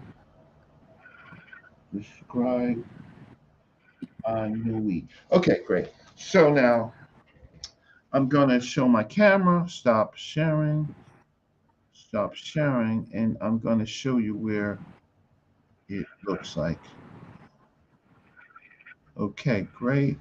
And there's Joey, and I'm gonna just blow up my screen for a second, Joey, just to see if I could make it bigger when I see my screen, if I can. Let's see. Okay, great. So yours, I can minimize. Okay, I'll minimize that one. So I'm trying to blow up mine. Maximize. Maximize. Now maximize myself. Okay, no. Okay, so let's go here to another section. I'm gonna put it up. See if I can put it up and focus on it. See That's here. the one I Blah have. blah blah. That is closer Huh? to the one I have. The mine is Okay. So I'm gonna put my thumb on his name, right? I'm gonna put I'm sorry, my pinky on his name, and see if we can blow it up. Oh, sucks. Where's my finger? So here is his name. So you see the bird. yeah. You see the bird, right? You see the N. You see the three strokes. Let's see if I can Now I do. get it there. All right. Okay. So there's the bird. There's Yeah, I see. yeah. So there's a bird. There's the N. There's the three strokes, and then there's the plural, and there's the nui, and then you see him sitting. He's seated. So that's his name, Anui. Okay. So, um, hey, careful reading of the Meta Well, Nature something new. helps out. Careful reading. I'm a OG in this game, and so Lot, Reggie, um, because not new to this. I'm, I'm it's a true to lot, Reggie, this. because I'm reading the English, then I'm looking through the Medunetia. I'm trying to see what I could recognize, and it's a whole lot. But I'm trying. I could recognize, Huh? but No, I don't have a problem. I'm just luckily we have Meta Nature readers that can help. So when how can I say when you take over from Brother Reggie and Smash, that's a right? that's a Um, long time before I reach there. A long time. uh, no, no, you can actually get there faster if you take Dr. Ricchetti's school and you have the time and work with Jed and Monk. You have the time to do the work. And I am not really great on grammar. I'm great. I'm pretty good on transliterating and finding the. I'm Uh, actually I'm actually supposed to go on Titans TV to do a presentation. oh, be careful. Be careful. They have read the complete Purdom Heru. They translated it themselves. My brother Titan TV is a Why is beast, that? right? Uh, he came to the museum. He came to the museum with me. He is a beast with the metal I nature. realize that. So I be realize that. So don't. So get ready for a lot of how can I say? What's your presentation going to be on, Joy? The Papyrus of Annie. We're supposed to read it. Oh my goodness, they are. Be Yeah, but careful yeah, because he made me feel bad, Reggie. When I saw him reading it, they made me feel bad because it's supposed to be me, him, and a certain car. So I know I'm just in the room okay, minding my business and just not saying anything. well, well, oh, well, find out when a song cause schedule is. He'll help you Yeah, out. But they have read it, reread it, looked at, corrected it. Right? They have corrected it. I wouldn't. You'd be better off reading something like the Papyrus of Hunefer or the Papyrus of Nu, because these guys, they have. I'm just telling you, you set yourself up for trouble. All righty. So, I know, Reggie. all right. So I'm I know. trying I to. jumped out the window already. I'm. Oh yeah. No, you can jump. You can. Uh. You can walk it back, bro. Huh? They made a song about that. You can walk it back. You can actually walk it back, bro. As I told, You ain't got to. as I as Huh? I told Jenna Mark, I jumped out the window a while ago, so it's too late. I then hit about 15 awnings on the way down. Look at my face, y'all. Look at my face. They have sourced all the vocabulary. They have cheat sheets. Um, and what do you want to say about? You want to read the? You want to read it, or you want to talk about the Purdam Harus? What do you want to do? Because you can save yourself by talking about the different Purdam Harus. Do you know the first Purdam Harus? Hello, Joey. See, Joy smart. Joy left with me, so you could expect. Um, uh, look, Tiny TV. I would do the same thing with Brother Kalam. I would. All of a sudden my internet connection would not be working. Um, so my work is largely, though I have meta nature skills, I don't. My meta nature is close to my work, which deals with pre-dynastic work, right? The the that's my work. My work is not trying to read every text. We have Dr. Theophilo Banger's book on okay. So he's back on. Joey came back on. Yeah, once you think I ran away, that is my internet. No, I know it's your internet, but but use that strategy when you messing with Kalam and them, Nah, man, right? I'm okay with being wrong, just not totally wrong. Okay. Well, okay, so let me ask you a couple questions. Okay. So uh when did the tell me about the Purdam Haru and tell the audience about the Purdam Haru. Give us some chronology about the Purdam Haru. When did it come about? What are the earliest I have I have Purdam zero Harus, knowledge on any right? of that. I just picked it. I had zero Huh? knowledge of any of that. I just picked it up and started reading it. I have zero knowledge of any. Well, let me tell you a story. Um, when I started studying or joined ASCAC and uh, and then met Dr. Ricchetti a little later, um, the people who were the comedics, I call them, they only had the Pert Imheru of Anui, and they walked around it with as if it was the Bible, right?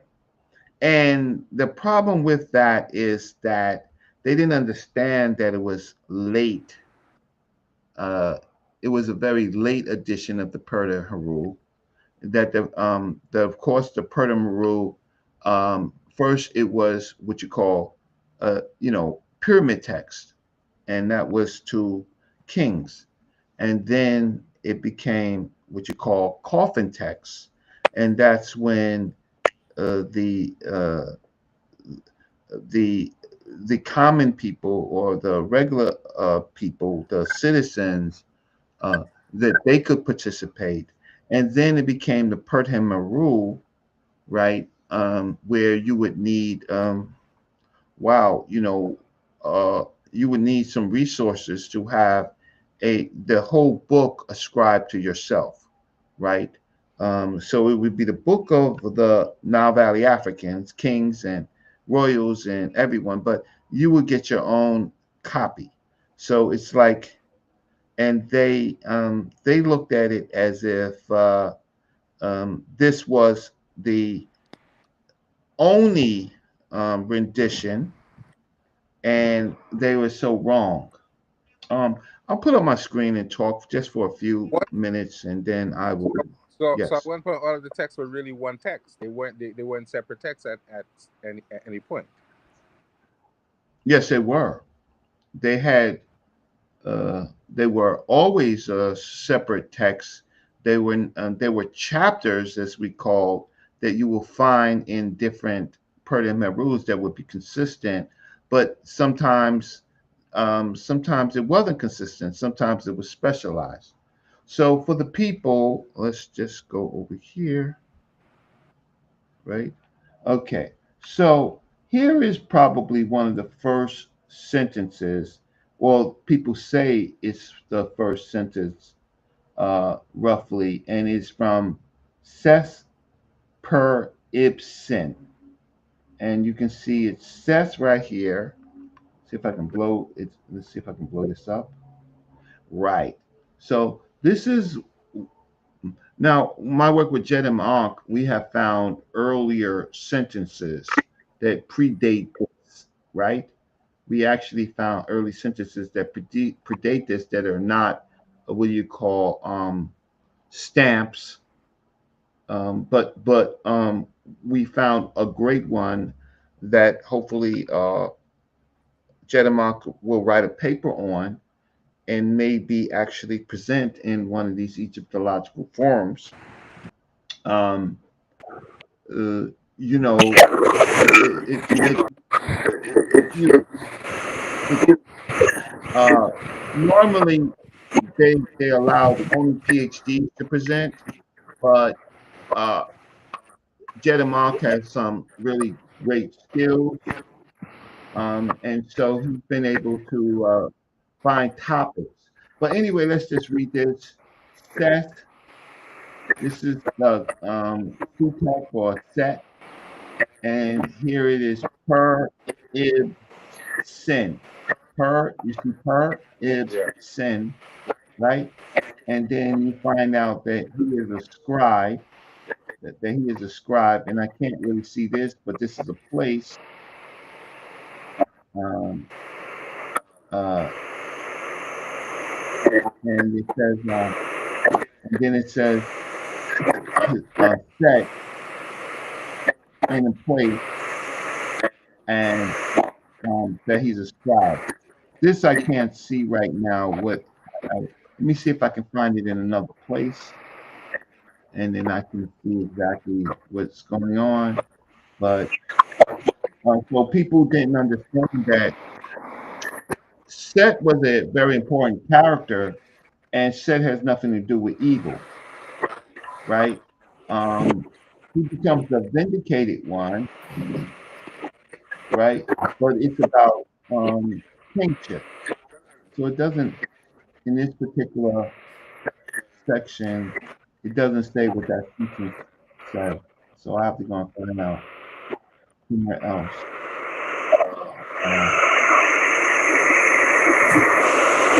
It says,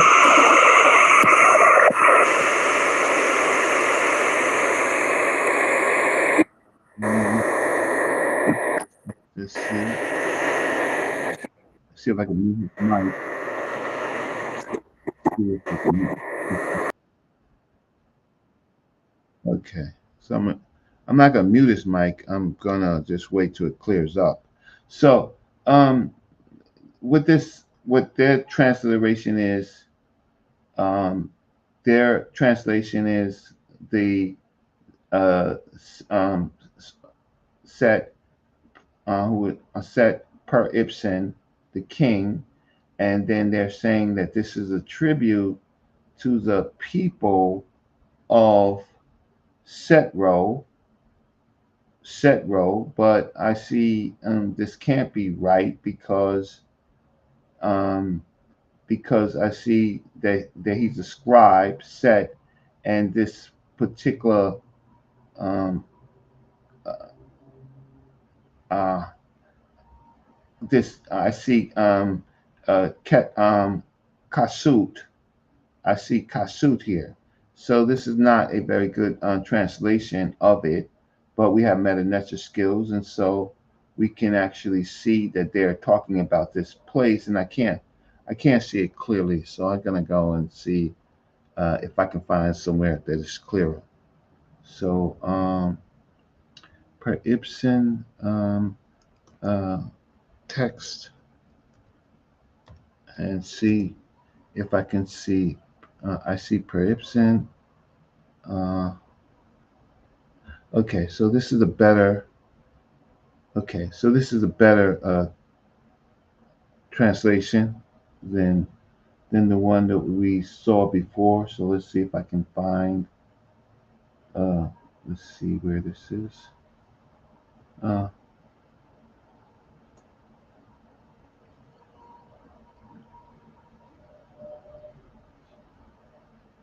okay, so this is not the okay.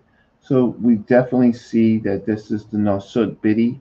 So at this time they were using that, and his per Ibsen. Um, I'm trying to look at the one that's on that particular seal, and it's not here. So I'm gonna go find here, but we yeah. Sorry about that, family, because I wasn't really prepared to talk about this uh, point. Let me stop sharing. So what I'm trying to get is let me see if his mic is clear. Uh, can you hear me now? Can you hear me, Joey? Can you hear me? So the issue is, I wanted to hear more comments from us about Dr. Mario's uh, presentation. Any any agreements, disagreements, anything about Dr. Mario Beatty's presentation? That's what I'm looking for tonight. So let me look at the questions and answers and see if there's anything on it. Okay. Pan African designs, you're absolutely correct. We need more real shows these days on the topics to inform the people about what was really going on, less interpretations unless it's source, right? Um, what other people do is what they do. I think largely it's more entertainment, right? Um, I think it's I think it's more entertainment, and I think our people prefer entertainment than actually being ready to actually um,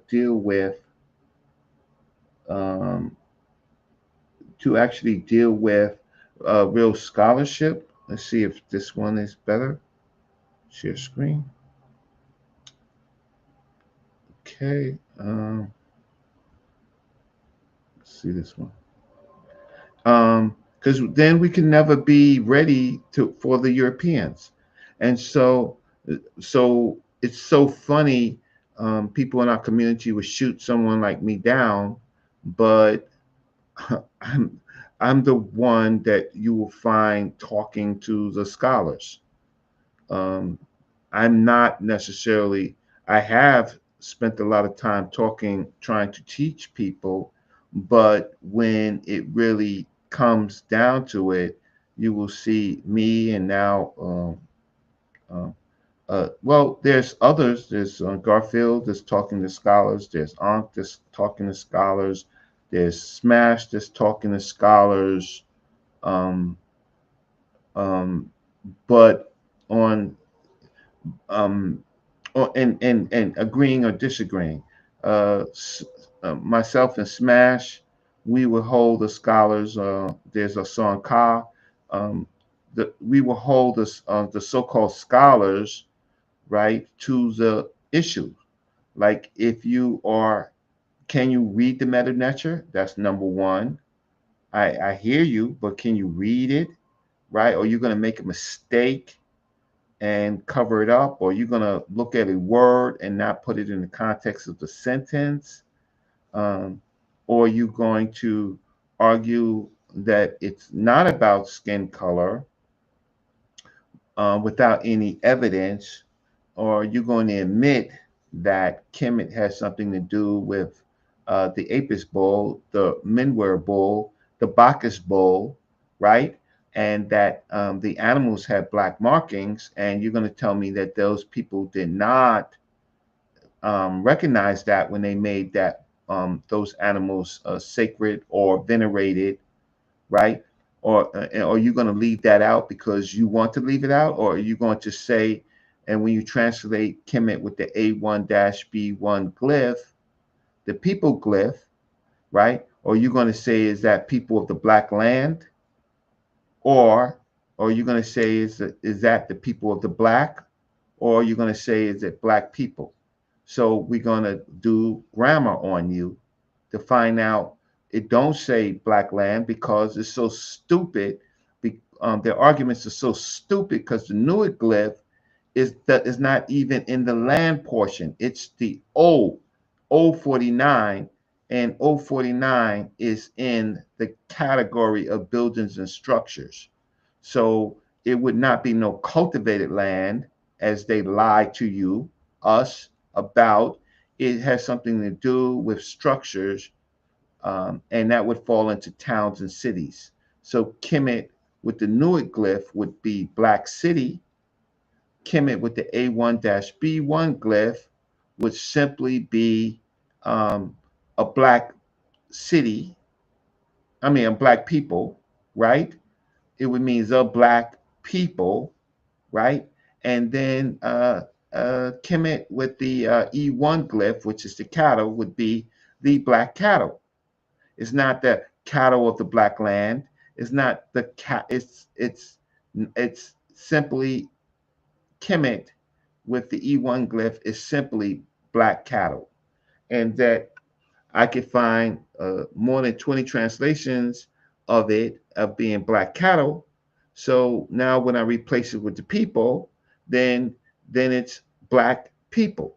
Now, what black means to them is certainly different than what black means to us, but we don't have to play those games. And so let's see what's going on with this portion of the glyph, right? So, okay, so it's jet and the meth, and then it's uh, the two lands, Tawi, In, and then it's Sa'ef, his son, right? The Nosut Bidi per Ibsen. But this is still not the one that I originally showed. But this become, and then they have left out the rest of the text for whatever reason that they wanted to. Uh, and so that's not a complete translation, but I tried. So anybody got any idea, any thoughts on what Dr. Let me see. Let me see what Pan African Designs is saying. Okay. Okay, so Pan African Design says, which two totems, the bull and the lion, came first? And where does the falcon? Uh, what else is saying? Where does the falcon? Uh, okay. Okay, let me see. Where? Okay, so let me just read it from here. because you could read it. For some reason or not, it's not showing up on my end. So let me just read his text, his question. Okay. Uh, okay. Uh, I'm gonna have to read it on my phone because I don't see it. So his question generally is the use of the two totems, which came first, and where does the Falcon totem standard fit in the chronology? Well, the in Nubia, or what we call Nubia in the Sudan, it seems like uh, their culture is around the lion. So that's one culture. And then the Nakata period, 1, 2, and 3, right? And areas like that, you see more of the bull culture, the cattle culture, right? The falcon comes from Nubian A seemingly first, and it's another totem that they use. Um, uh, um, it- so it's within the context, but I do believe that the cultures Nakata 1, 2, and 3 talk to the Nubian A cultures, and so when we do, for example, Nakata vases, so they're constantly communicating. Um, they're trading with each other, right? So they're sharing ideas, but they have their own concepts, right? So let's see what's going on over here. So this culture right here, when Mario Beatty was talking about the Rosetta, in this culture, it seems that it becomes the sedge plant. And this seems to be um, the royal, right? Something royal. And then we have a bot figure. Bot is predates uh, uh, bot bot is a what you call in one sense a woman doing what you call a cattle dance, right? And and then she's on top of shrines, and then on this one right here, let's see if I can blow this up. Let's see if I can blow this up. Great. Then you have pretty much possibly what we would call um, hymnetchers, or well, hymnetchers kind of like administrative. Hymnetcher doesn't necessarily mean priest. It's an administrative title. So you could talk to Jetta Monk about that. But this seems to be a kind of sacred ceremony where you have uh, figures with feathers in their hair and things in their hand, which make it ritualistic, right? Um, let's see the bull palette. Let's see if I can see the bull palette.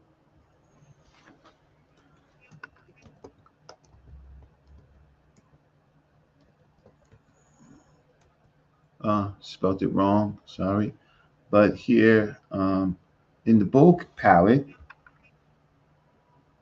right here, the bull palette, the king becomes a bull, right? And so this is where, even though this is a bull, this is actually human, and he is slaying enemies. And then here is what I probably would talk about in my next presentation is, let me just bookmark this here, done, bull palette, where we have now a fortified city with a bull mayor, right? And a new bull, it looks like, could be most likely. And then so you have the lion, right? And so it looks like the bull culture is slaying uh, the fortifications of the lion people, right? And over here, the bull is slaying um, groups of people relating to these people over here. And if I blow them up, these are people that basically the bull, these cities or these groups is where there's a, I think this is a baboon, this is a tahuti, can't really see it. The bull, so basically this bull guy, right? This bull king is in control of these other groups. So don't start none, there won't be none. But here they're trying to connect, relate to us, communicate to us that the bull, who's the biggest figure, is pacifying all of these groups of people. Oh, you don't see that. So let me stop sharing. Let's just see if I can stop sharing it and put that up. So I'm sorry that y'all didn't see that. So here it goes right here, share.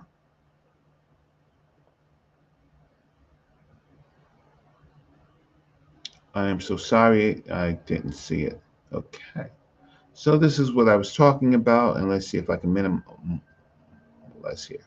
So the answer to the question about the Pan-African James was telling me, well, they're happening at the same time. Here you see the bull culture, right? And he is slaying a member of this fortified city. And then you have the bull culture, and all these groups of people are connected by rope to um, all these people that worship these entities are connected by this rope, and that this bull is taking control. And so that's how they spoke. That's how they thought. These are their conceptions. So it was happening. Thank you, Pan African Designs. I didn't switch the screen, so now I did. Thanks for your help. So the this, so they're messaging to us that the people of the who have the bull totem, right, is taking control over uh, the lion cultures and all these other groups of people. And that's my thinking on that. So didn't want to go too long, and people want to watch the entertainment on the other shows. Let's see what's going on here. That I can get a better picture of this, more details. Um, uh, so to give you some idea of no, oh, let's see if I can pull it up. Yeah. So yeah. So yeah. Their artistic skills were really incredible. Um, and you see this kind of like eye of Haru or eye of Ra for the bull. And I would take this as this would be a sacred bull that the king is, a Kemet bull. That's what I would take it as, a black bull, um, a Kemet, um, dark bull. What else do we have here in this bull palette? So, okay. So another thing, I'm giving it away for my other presentation, but I'll go back to it, be a little bit more detailed. So this, the normal palette uh, is pacifying the lion culture. So this animal right here is two lions, right? And then here's the bull on the bottom, and he is cracking over a walled city, and he is standing over or pacifying uh, uh, his enemy. So with that said, oh shoot, who else? Who else I have on here? Sonic, how you doing? Thanks for joining. So with that said, I'm gonna put in my Cash App. Somebody wants to buy me lunch tomorrow. My life has been really complicated these days. I am starting a new suit, a personal new suit. Um, I'll tell you a little bit more about that later. I am working with um, believe it or not, a Jewish man who was called a nigger in a board meeting, and I'm working on his defamation suit, and I'm getting him ready to file a complaint. And the reason why I'm doing that, of course, is because um, someone called a Jewish person a nigger. Why would they normalize? Why can now anybody be a nigger, right? So anybody could be a nigger in law? No, not that doesn't sit well with me because that normalizes the word nigger and it makes it a term that everybody can use and it destroys our connection to uh, our enslavement. So no, can't. I will protect the Jewish person called a nigger because he was called a nigger because the person that called him a nigger, nikah or whatever, right? The person that called him that name was too scared, cowardly to call him a Jew, because if they did, then Jewish people would stand up. But when we're called that word, we don't even stand up for ourselves. We have normalized it. We just say everybody uses it. So I have law skills. People should know. Um, I'm very good at discrimination, and I am very good, right, with defamation. So I'll just say, you YouTubers, right? Not on this page, but on the other pages, be careful about what you say about me, right? Because the first chance I get, you'll be in court. So please know that YouTube is recorded, and that's an element of defamation. I'm not even going to tell you the elements of defamation. You'll see it in my court filing, and I will drag you to New York City. Oh, and don't come because I went by default, right? I will serve you by the U.S. Marshals or, right, the sheriff. I will drag you into New York, right? And I will get what I want from you. So, you YouTubers, uh, I don't know who told you.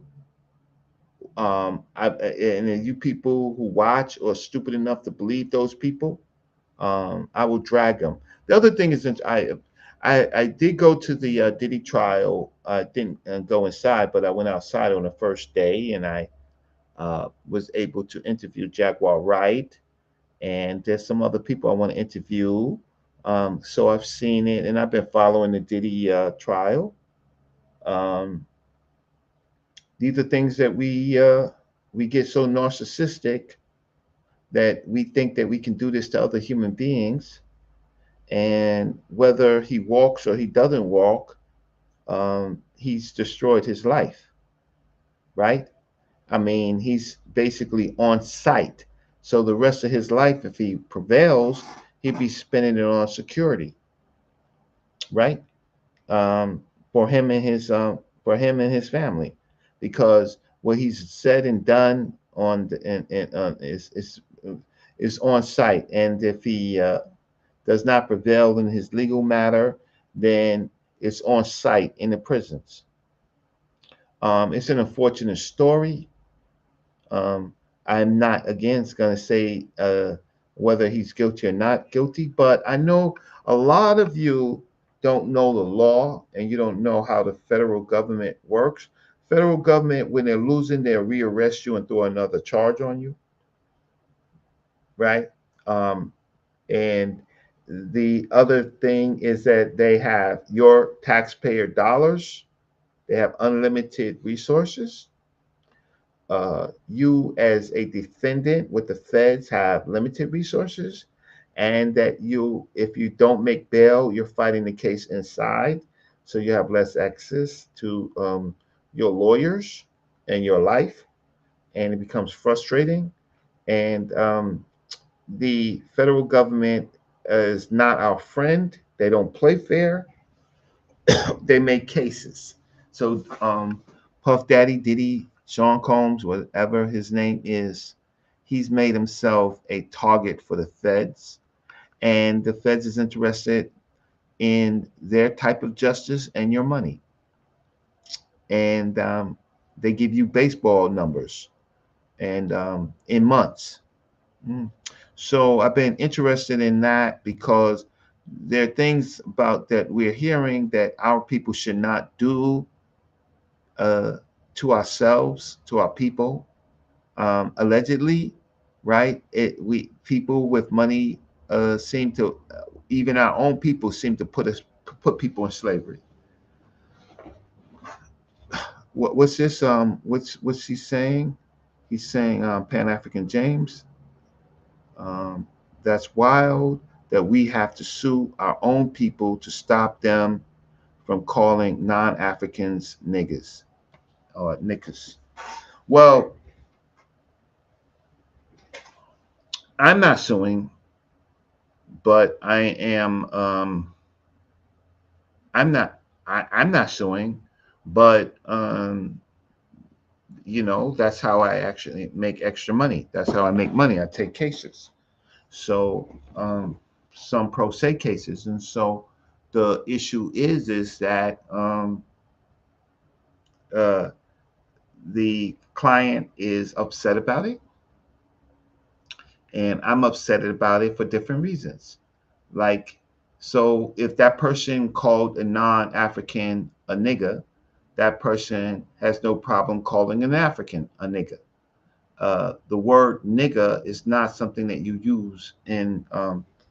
use really at all, but certainly not in professional. So when you start using it in professional activities, then it diminishes our enslavement, right?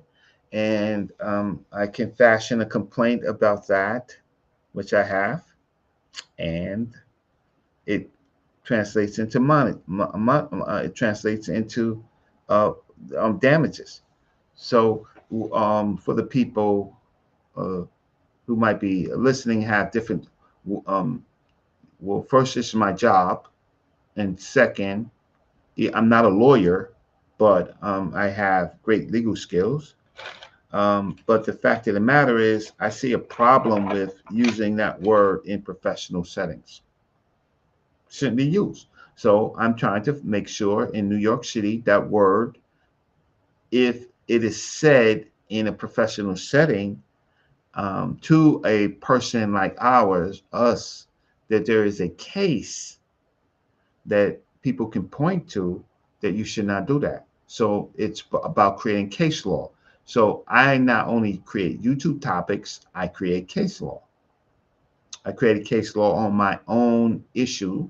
I have 100 and I don't know 61 federal citations on the case that I did on 12B6 motion to dismiss, failure to state a claim, right? And it's case law. People should read the case if they're trying to sue for discrimination. If you don't read my case, you're going to lose. I, in my matter, I was dismissed uh, without prejudice because the judge in the federal court didn't see that what they did to me was adverse enough. And so I went to another court, city city court, city and state court, where they see that those matters were adverse, and I had an agreement with the party, right? And but what I did is case law. What YouTube people do, most of them, not all of them, but most of them, is just render garbage in front of our people that we can't use. So the point of the reason why I'm doing this type of show, or these type of shows, is to look at what Dr. Mario Beatty did. Dr. Mario Beatty brought in, before he brought in his own thinking and his own work, Dr. Mario Beatty brought in the thinking of other Egyptologists. And then Dr. Mario Beatty fashioned questions that none of them answered. And then Dr. Mario Beatty began to raise his points about what he sees based on his advanced understanding of a Nile Valley culture.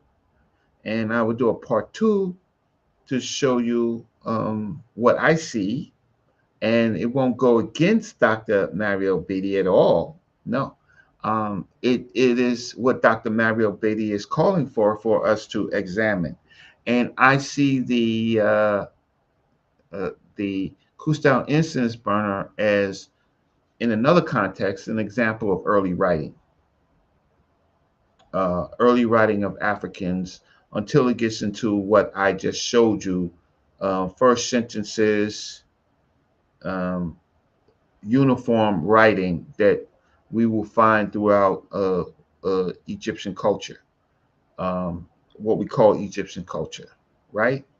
And um, and give them their special characteristic. So with that said, let me just see. There's no other questions. So I'll give 2 minutes for any extra questions, and then if none, I'll just end the show. And thanks for subscribing. Please like the video so that I can get viewers, subscribers, so that I can get more people interacting with my type of work, which is, I'm not here to entertain, and respect to those channels that do that. Um, but I am a thought leader. I have multiple skills. I'm not a scientist, but I actually have a degree in science, in computer science. I was a former engineer, right? I have a published paper in the Journal of Pan African Studies, which is very hard to do, right? Isonic, you have a good night. Thank you. So, um, I'm not your average, what you call, YouTuber in one sense. I do have skills. So, if anybody wants to buy me lunch, I appreciate that. Um, if I can have a good lunch, I could do another show. So I'll do a part two of this in another time period. I will probably put up my show with Dr. Jeffries' presentation with Dr. Rosin Jeffries. I'll probably put up that show, and I um, I have some material on Nubia that I would like to introduce to you, because we talk about Kemet all the time. I'd like to talk a little bit more about Nubia. And the Questal Incense Burner is just one of maybe about 40 pieces I can talk to you about Tasseti, because that's the name. Karma and Kush, those names came a little bit later. Kush, right? Came a little bit later. Um, but Tasseti is what we actually see in writing. So believe it or not, we see writing at the same time in what we call Nubia at the same time as ancient Egypt. So the origin of writing is not Egypt, it's Nile Valley. So the origin of writing is Nile Valley, between those early civilizations of Tawi, right, and Tasseti, not just to the Egyptians. And so these arguments, the Egyptian state, they control Egypt, but they don't control history. The fact of the matter is, you really want to see more iconography, things that become what we think is classical ancient Egyptian happened in the South and in the West, right? Before or almost at the same time as Tawi. And at that time, we can see that those two civilizations were closer. And those people who want to argue about the ancient Egyptians were not Africans, they're going to lose, because when you go into the pre-dynastic period and the early formation of the state, which we call Egypt, they are somewhat connected to the populations of Tasseti, and Tasseti begins what we can clearly see as writing. So we can clearly see it in the Siali stone or palette, right, or vase. We can see it there, and that's how we know Tasseti because of that early writing, right? Um, and then we see Tawi formally in Per Ibsen's, which actually comes later. But we do see elements of writing in the Nakata 1, 2, and 3 material. So there you go.